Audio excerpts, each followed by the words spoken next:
ole tun tum chu chan dama khiang te la mel thate te hi kan react lenga chan dama khiang te hi azai hi ngai no be ka tia enge mi a hi veng veng ala thu en cheng thei riau ma ala thu en cheng veng veng ala thu en min roi lut thin ni ber hen ka ria azai ngai thla ka noma tin a opek le la lung leng lampang chi aron sa thina ain me thine em hian ka ria ole tuna mel thate ngai thang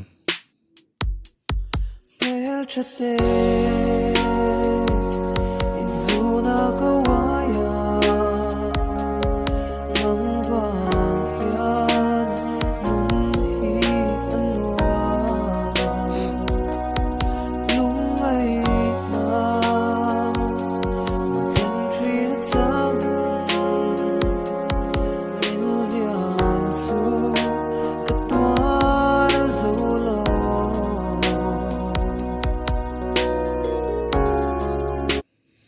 aron lu le mai mel thate kan ti ten kan thin lung an liam hi chu tur zoi chu har ve thil ne tro ne hela tu hi anai thatai ka tia tin a ole la lung leng de asak veng veng te hen ain me mi lung leng lo de po hi min ti lung leng vek thei ne chan da ma za hian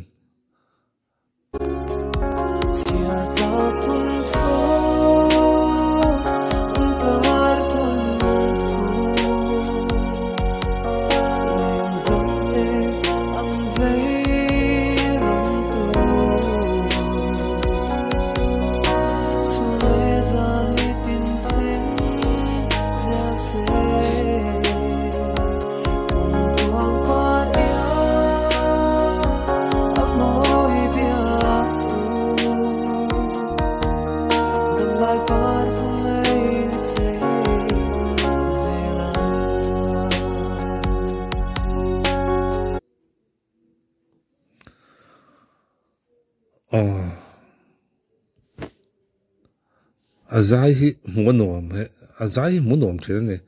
odam de mel mu nuam de then lungleng de hin zai veng veng zen mai ni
ole azai hi ngai thaka nom tun ai hian laron lar chau zel tur anga yang ole in zavain un man nom vek gule